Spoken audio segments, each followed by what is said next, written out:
on computer. Okay. Here we are.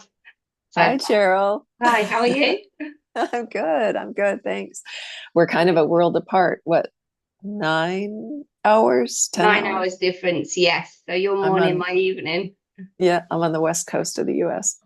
So I've got a bunch of questions for you. I'm very curious. I've heard of the Akashic Records, but I don't know anything. So I'd love to just ask you kind of a short version of, give me a short version of what they are. What they are, the Akashic Records are basically a memory hard drive of your soul's journey. A memory hard drive of your soul's journey. So that basically means everything that you've ever thought, done, acted upon, wished for, or any relationships that you've had, any interactions that you've had, is all energetically stored in the Akashic Records. So the premise is that your guides and your guardians of your records infiltrate into your memory archive anything that's going on in your life. So that means that when I enter into your Akashic Records, I can pinpoint any spot in time where you might have had something happen, or a trauma, or a vow or promise that you might have made which doesn't serve you anymore. So we can break the vow, we can break the promise. For example, if you took a vow of poverty in a previous life, Hmm. and now you don't find you have any money, but at the time it was considered um, good for you to do that. At the time you relinquish your material wealth to the church, for example. And Hmm. now in this lifetime, of course, it doesn't serve us to have that kind of promise and that energy impact in our body. So what I do is I go back to that point in time, and I can reverse it or integrate a new promise or break the contract, depends on what the guides show me. Or like another example would be if a child promises to their parents, I promise I won't talk to any strangers. Don't Hmm. talk to strangers, stranger danger. Like, we teach our kids this, but if they hold that promise inside them and they grow up, they can grow up to be lonely. They grow up not to have Yeah. deep connections with people because everybody's a danger. And this is very Yeah. internalized. So it becomes part of your cellular memory in a way. So you're acting upon it, even though it doesn't serve you. So these kind of things I can look at. So that's fascinating. Um, Tell me about how you started connecting with the Akashic Records. Like how did you, I know you have a background in some healing modalities and Yeah, service, working with probably largely mostly women maybe in your salons and lots of people. Yeah. lots of people. I think the first connection I had with the Akashic Records was maybe 15, 16 years ago. I just heard the word Akashic Records, and I had an inner knowing that I could read them. I knew that I knew it. So I just had that. And then I purchased a book and I read the whole book in like a day, and I started accessing the Akashic Records immediately. Oh, wow. Um, and I didn't tell anybody because, it's like my own personal kind of journey. But I started to do it on a few people. I did a few readings, but my kids were small at that time, so it wasn't the right time for me to kind of expose this or to work with it as such. But I did, and there was years when I didn't do too much, and then there's years when it's been more intense for me. But then in 2017, I started. I was following somebody from 2015 who became my teacher after that for a couple of years, and I decided that I wanted to do a formal training, but I wasn't sure, and da da da. And I went into my Akashic Records, and I said to my divine team, my guides, like, do I need to do this course? And it was like a conference. The conference room lights went out, and none of them would speak to me. Like, my guides were there, and they just wouldn't speak to me. Like, there was this silence in the room above, and the message that I got from that is, if you don't do it, we're not speaking to you. so Oh, I think that very same day I registered on the course, and then I did another year's like case studies over a course of about another year, and then I got my qualification after the exam. So, but I still work in similar ways to how I was taught, but so much more comes from that as well. There's such an expansion on what else is possible in the records, because I go in to each client session not knowing, like blank, like I go into their space, so I will go into my client space, and their guides and guardians will show me what they need to know. So I have to remove myself and my ego and what I want from the session and my expectations, or even my agenda if I have one, and remove that and just take myself out of it, and literally just, I'm translating, basically. I translate frequency. So I connect to the frequency of their records. They give me the information, whether that be through hearing, seeing, knowing, or feeling. I tend to read a lot through my body. And then I get the messages naturally like that. And then I just translate what I feel with what I see, and of course, interacting as well with the client. that's fantastic. That's just so intriguing to me. What a ethereal, magical, beautiful, deeply helpful skill or Very ability. rewarding. Yeah, yeah.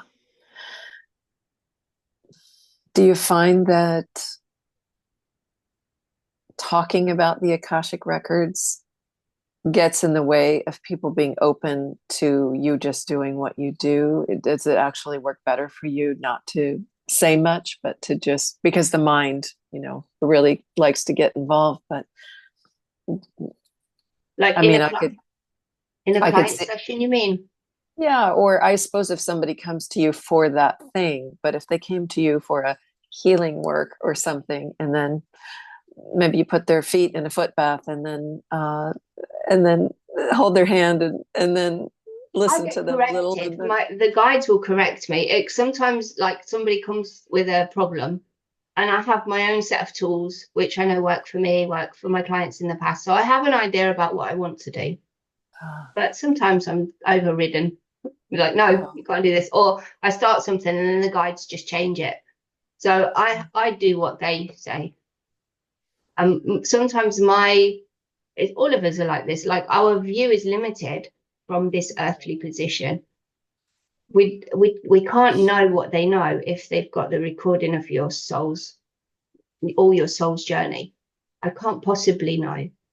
So I have to put my trust into what they show me, and they pinpoint the place. They show me what needs to be done. I don't do it. So it's like, I really have to go into each session trusting that whatever the outcome is, and that's my intention, is also for your higher good, for the client's higher good. Because I don't want to mess with anyone's karma. I don't want to mess with my own karma. So you have to be integral, really integral, and focused on what it is that's most important.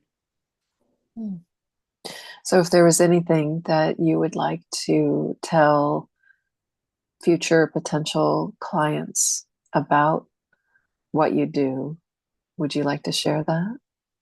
You can do so many things, so many things. I've had quite a few clients come with physical illnesses recently, which is something I want to really get into, because I can see into the body. Like, I get the images, and I can see where it came from sometimes, where the illness started. There's seeding moments, there's seeding points. So the guides take me back to the seeding point. And if you can heal the seeding moment of an illness, then you can transmute it. So, and sometimes it's more physical. Sometimes we go into the body, into the place, we clear, we clean, we bring different energies in. So there's lots of ways that you can use the Akashic Records. I've done sessions with people for, like, traumas. I have quite a few mental health care practitioners that come to me for help, because they know all the jargon of psychology. They know what they need to know already, so but they can't apply it to themselves. So when you get somebody from the Akashic Records, you kind of take them out of the binary of what they know and look at it from a different perspective. So I have quite a few practitioners that come to me for that kind of thing. It's like you can't go to therapy for this. Like they already know too much about the therapy that they're going to be involved in. To mentally they can block it, but the Akashic Records they can't. So it's really helpful for that. A lot of people have come to me, like parents saying, how can I best support my child? Like, what do they need from me? Like, how can I move forward with my relationship with my kid? Some people want to know about life purpose, job promotions. I've got the CEO of a number of companies around the world that use me for, like, I've got this dynamic going on with this person, this dynamic going on with this person. What does it look like? How do I need to behave? How do I need to interact with these people in order to get where I want to go? So I look at future timelines as well. What happens if I do this? What happens if I do that? What does the energy look like? So the future's written in pencil, not pen. So we have the ability to change the trajectory, but knowing how to navigate in the moment is really important. So this is some of what I do as well.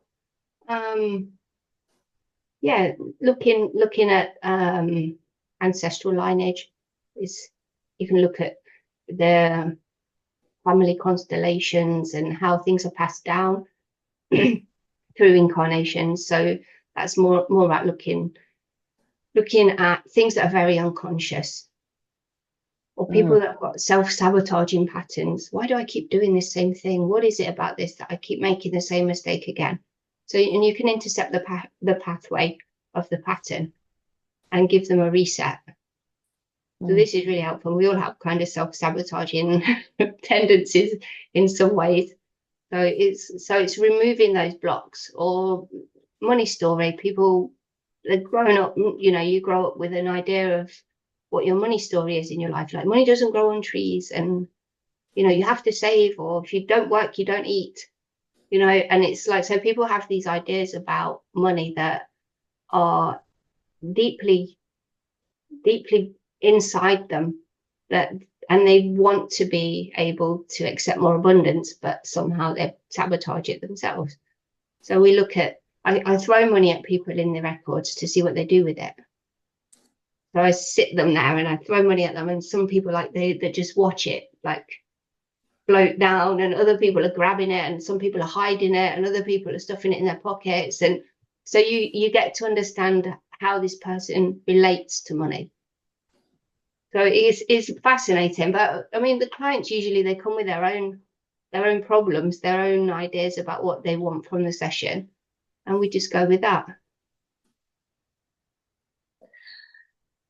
It's fascinating to me because it sounds like more like consulting a medium or a psychic, in a sense, than going to therapy, because I'm not hearing that the client is really doing anything. Would you like to speak to that? Is there? Yeah, mediumship is more about, like, connecting with somebody who's passed over from this lifetime that they know. Mm-hmm. This is, you find spirits on a different dimensional energy field. It's a lower dimensional energy field. It's closer to the 3D where we are.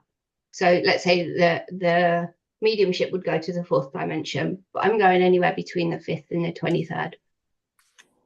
So yeah, and I don't go into that all the time. I do my own kind of research in the records to find out what's happening, but really I just take it as,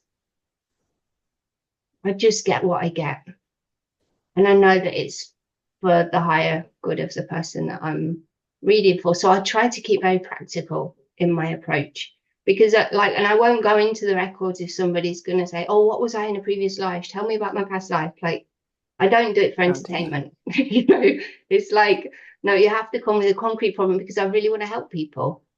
I want to help them to move forward with their life in the way that they want. So I find it's when they come with a deeper problem, I find practical solutions and ways to help them move forward. I'm yeah, so I'm very grounded in the way that I approach all this. Do you find that the question or the problem that your clients come to you with is what you end up addressing? Or because it seems to me as though it could end up being just one string in a complicated ball of Yeah, the situation. questions are always important. The questions are always important, but usually, yes, the client is. And if they can't have the answer to what they want specifically because they have to do something else first, then that's very clear. Like we have to do this in preparation for that.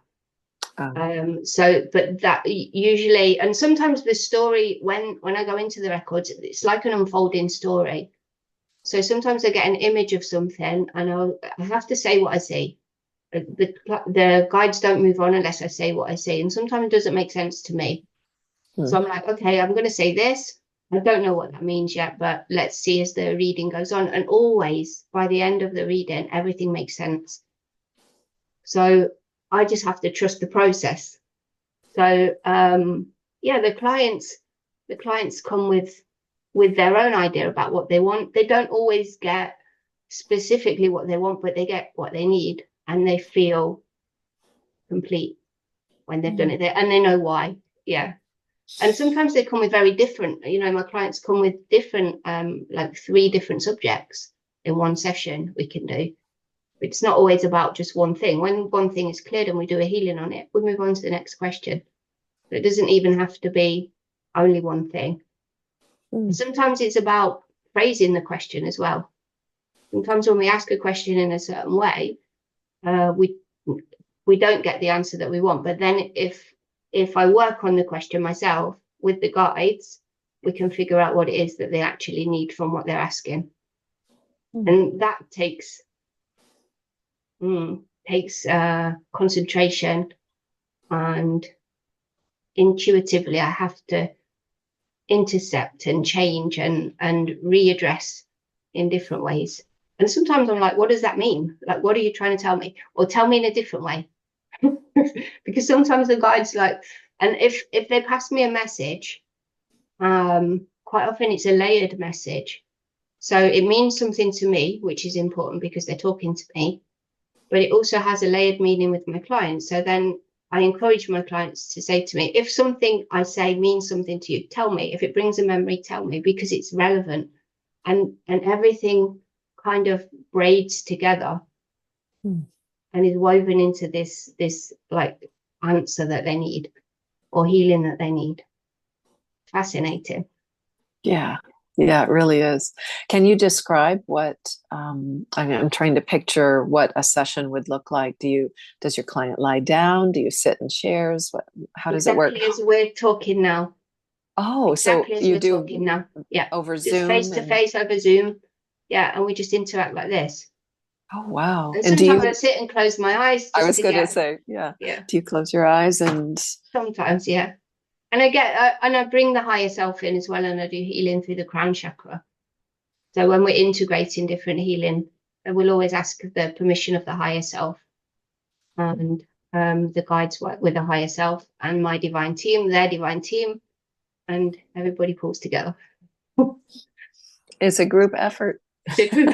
Yeah, yeah, I think what really intrigues me is I see such a predominance of the mind creating suffering, creating way too many thoughts. That I'm guilty of that for sure. And I'm starting to become more aware of how uh, that takes energy, and that it's taking energy that I could use for other things that might be more fulfilling and enriching in my life. So I'm very impressed by the way that the work that you do, well, it seems like it's using your mind or your connectivity, yeah. but perhaps giving your clients the opportunity to just relax and be and And feel to see, within.